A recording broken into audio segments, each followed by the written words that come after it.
അതായത് ഒരാൾ പ്രവാസ ലോകത്തേക്ക് ചെല്ലുമ്പോൾ ഫ്ലൈറ്റ് ഇറങ്ങി അവനെ വിളിക്കാൻ വരുന്നത് ചില സമയത്ത് അവൻ്റെ ജ്യേഷ്ഠനോ അല്ല അവൻ്റെ കസിനോ അല്ല കൂട്ടുകാരോ ആരും ആയിരിക്കില്ല. ചിലപ്പോൾ ഒരു പരിചയമില്ലാത്തൊരു വണ്ടിക്കാരനെ പറഞ്ഞേക്കുക. അതൊരു മലയാളിയാണെങ്കിൽ മലയാളി ആയിരിക്കും. അവനോട് റൂമെത്തുന്ന വരെ ഒരു കഥ പറയുമ്പോൾ അവൻ അവൻ്റെ ആദ്യത്തെ സുഹൃത്താണ്. പിന്നെ ആ ഒരു ബന്ധം നിലനിന്ന് പോകും. പിന്നെ ആ റൂമിൽ പറഞ്ഞാൽ ഇന്ന ആൾ ഓരോരുത്തർ ഓരോ ദിവസം ഭക്ഷണം ഉണ്ടാക്കുന്നത്, ആ ഭക്ഷണത്തിന് പരാതി ഇല്ലാലോ. ഭയങ്കര ടേസ്റ്റാണ് ആ ഭക്ഷണത്തിന്.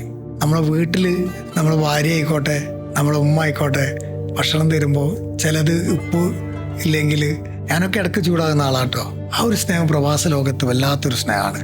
ഭക്ഷണം ഇല്ലാതെ ഒന്നും ആരും നിൽക്കൂല. ചിലതൊക്കെ കാണുങ്ങനെ ഓന് ഭക്ഷണം കിട്ടിയില്ല അങ്ങനെ ഉണ്ടാവില്ല. പ്രവാസികൾ വേഗം ഹോട്ടലിൽ വിളിച്ച് പറയാ, സലീം ക ഇവിടുന്ന് കൊണ്ടേക്കോളി ഭക്ഷണം, നിങ്ങളെന്താ നമ്മളെ ഹോട്ടലിൽ നിന്ന് ഭക്ഷണം വയ്ക്കുന്നത്, ആരെങ്കിലും പ്രയാസം ഉണ്ടെങ്കിൽ പോരെ.